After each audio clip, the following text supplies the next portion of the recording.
Cette semaine, parlons drama et film de l'été 2017.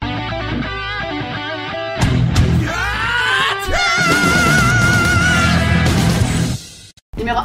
Koshoko Roboto.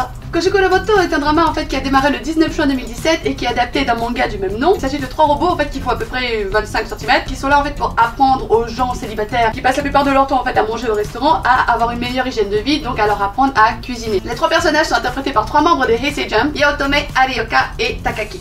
Bon, le catch, c'est qu'en fait, pour avoir le petit robot, il faut dépenser un certain nombre de points dans le restaurant en question. Donc, ils sont sponsorisés par le restaurant et par une chaîne alimentaire, ce qui fait que tous les produits qu'ils vont commander pour apprendre à leur mettre à cuisiner sont en réalité des quotas qu'ils doivent remplir également. Grosso modo, 25 cm, voilà, ça fait un robot de cette taille-là. Jean, s'il te plaît. Hein, tu ne m'aides pas, voilà.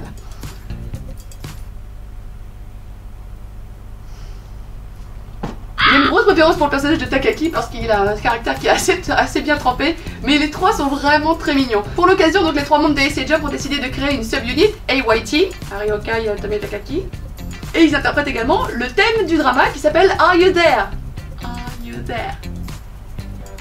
Quitte à exploiter des initiales, autant le faire jusqu'au bout. Hein. Le single de Are You There sera en fait compilé avec le nouveau single de Heisei Jump qui s'appelle Precious Girl, donc c'est un double A-side, un double single qui sortira pour l'occasion. On en parlera bientôt. MV Reaction Friday. Chut.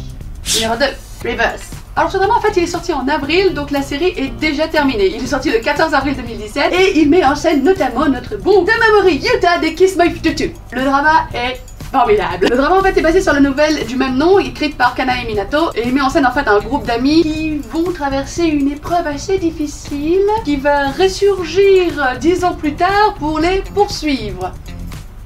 Dit comme ça veut rien dire. Bon, en gros, souviens-toi l'été dernier, c'est un peu la même trame. Et il y a Koike Teppei dedans. Oui, je sais, c'est pas un Johnny's, mais ça fait tellement longtemps que je l'ai pas vu dans un drama, fallait que j'en parle. Le drama est assez sombre, donc le thème est plus dramatique. Ça rejoint également un thème qui est plus enquête policière, puisque les 4 personnages principaux ne savent pas vraiment les tenants et les aboutissants de l'affaire criminelle qui s'est passée il y a 10 ans, et ils essaient de résoudre le problème, de savoir véritablement ce qui s'est passé. D'autres personnages vont venir se greffer à cette histoire, qui fait qu'au bout d'un moment, ils vont tous se soupçonner les uns les autres, à savoir qu'est-ce qui s'est véritablement passé. La trame scénaristique est vraiment très bien menée. Au fil des épisodes, on finit nous-mêmes par soupçonner à peu près tous les personnages qui passent, et j'ai trouvé tous les personnages vraiment très attachants. Même le héros, du coup, je trouve qu'il a été vraiment touchant, vraiment très émouvant, alors qu'en général, j'en ai absolument rien à foutre des héros. Un point important dans ce drama, c'est qu'il y a une obsession sur le café au miel. Et ben, à force de regarder ce drama, je me suis dit, il faut que je goûte le café au miel. Comment ça, hein, pourquoi? Au bout de 3 épisodes, je regardais amoureusement avec mon petit café, hop là, une goutte de miel, qu'est-ce qu'il y a, trop stylé. Trop le swag. C'est vrai que là, c'est pas une histoire qui est menée en tant que détective, mais ça reste un peu dans la même ambiance, ça reste quand même assez dark. Et juste Tama est magnifique, c'est important de le préciser. Si tu regardes pas pour le drama, regarde pour Tama. On voit souvent.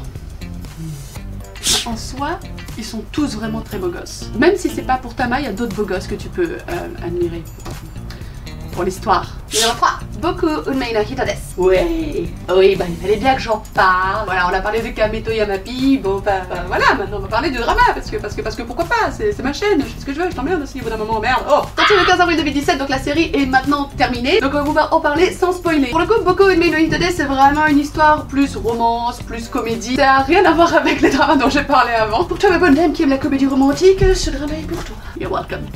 Comme vous le savez, le drama met en scène Kamenashi Kazuya de KAT-TUN et Yamashita Tomohisa de rien du tout, parce qu'il a quitté News et il est en solo depuis bref. L'histoire en fait tourne autour du personnage de Kamenashi qui s'appelle Makoto Masaki et qui reçoit la visite un jour du personnage interprété par Yamapute qui s'appelle Dieu, qui va l'aider en fait à rencontrer l'amour de sa vie et à la conquérir. Dit comme ça, on pourrait penser que l'histoire se termine au 2e épisode, sauf que la demoiselle n'est pas facile. Bon, personnellement, je me laisserai forcément convaincre par un personnage comme Kame. Après, foncièrement, c'est vrai qu'il est assez flippant. Il tient plus du stalker qu'autre chose. L'histoire est très simple, c'est très mignonnet, c'est très barbe à papa. Il y a foncièrement pas tellement d'intérêt si on cherche une histoire de fond. C'est vrai, c'est une histoire qui est très divertissante, notamment par le personnage de Yamapi, qui est assez similaire parfois au niveau des mimiques et des attitudes au personnage de Akira dans Nobutaro Produce. Et l'alchimie en fait entre Kame et Yamapi est vraiment très agréable à voir. C'est véritablement ce qui sauve le drama, j'ai envie de dire. C'est pas forcément le genre de drama que je regarde d'habitude, mais c'est vrai que pour le coup j'ai trouvé ça vraiment très divertissant. Pour une fois on parle d'un drama d'amour, il en faut pour tous les goûts. Numéro 4, Code Blue, saison 3. Pour ceux qui connaissent Code Blue, il y avait une saison 1 et saison 2 qui s'est terminée il y a 7 ans. Cette année, en juillet, enfin la saison 3 est sortie. Storyline de Code Blue et le thème en fait se passe vraiment dans le domaine médical. Pour faire simple, disons que c'est une sorte de urgence version japonaise. Le nom du drama en fait, Code Blue, est un terme médical qui décrit une situation d'urgence dans un hôpital ou dans une institution lorsque le patient fait un arrêt cardio-respiratoire ou cardio-pulmonaire ou un truc du genre.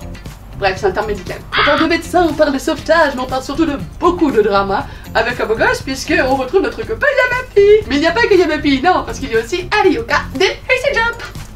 Grosse année pour les Heisei Jump, mes enfants, c'est leurs 10 ans ici. Partout, ils cartonnent. Donc pour ceux qui ont suivi la saison 1 et la saison 2, la saison 3 reprend les 5 personnages principaux avec une flopée de nouveaux personnages, dont le personnage de Arioka. Donc ça nous promet moult drama, ma bonne dame, pour cet été.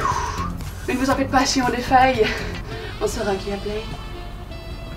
Et enfin numéro 5, Gintama, live action. Pour Gintama, en fait, il s'agit de l'adaptation en film d'un manga qui est aussi adapté en animé, sur le même modèle que FMA dont on a parlé la saison dernière. Et cette année, c'est une grosse saison pour les live action puisqu'il y a également Bleach et JoJo Bizarre Adventure qui vont sortir dans la foulée. Le film de Gintama donc sort le 14 juillet 2017 et visuellement, c'est une adaptation qui est très fidèle au personnage, à voir ce qui va en être au niveau de l'histoire, mais a priori, ça reste vraiment dans le même esprit. Tant qu'on n'a pas vu, on saura pas de quoi il s'agit. Toujours traumatisé par Attack on Titan et par Death Note maintenant. Et il est pas sorti non plus, hein. Bref, Gintama. Donc le personnage principal, Gintaki Sakata, sera interprété par Shonoguri. Je sais, c'est pas un Johnny's non plus, mais il est tellement beau que ça mérite d'être souligné. Shonoguri, c'est un indémodable. Il est magnifique cet homme. Soit.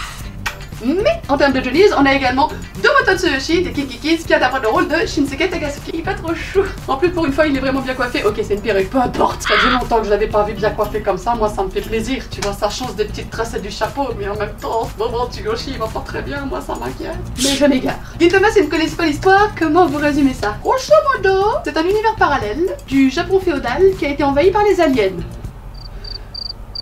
Je vous ai perdu ou pas là? Non, parce que c'est assez fondard en fait. Les alliés de cet univers parallèle sont appelés des Amanto et ils se font combattre par des samouraïs. Et notre héros est en fait un samouraï freelance. Oui madame. J'espère que c'est vraiment bien respecté, hein, parce que ouh. Et puis Shonoguri quoi. Mais ma bonne dame, Shonoguri. Pareil, hein, si tu vas pas pour l'histoire, va pour lui. Voilà, c'est tout pour moi cette semaine, j'espère que ces dramas vous auront plu et que ça vous donnera envie d'en regarder pour cette saison. Alors comme d'habitude, si la vidéo vous a plu, n'hésitez pas à nous donner un petit coup de pouce et à la partager autour de vous. J'attends toujours en commentaire vos recommandations pour cette saison, pour la saison suivante, ou si vous avez vu les dramas dont j'ai parlé, n'hésitez pas à me partager votre avis. Toujours dispo sur les réseaux sociaux, Twitter, Facebook, Instagram, je vous mettrai en description tous les liens pour pouvoir nous suivre, et également le lien de la vidéo sur la précédente update drama et film. Si vous avez loupé la vidéo de la semaine dernière, c'est par ici. N'hésitez pas à aller la voir et à me dire ce que vous en avez pensé. C'était pour moi cette semaine, et je vous dis à très vite. Bye bye. Bah quoi?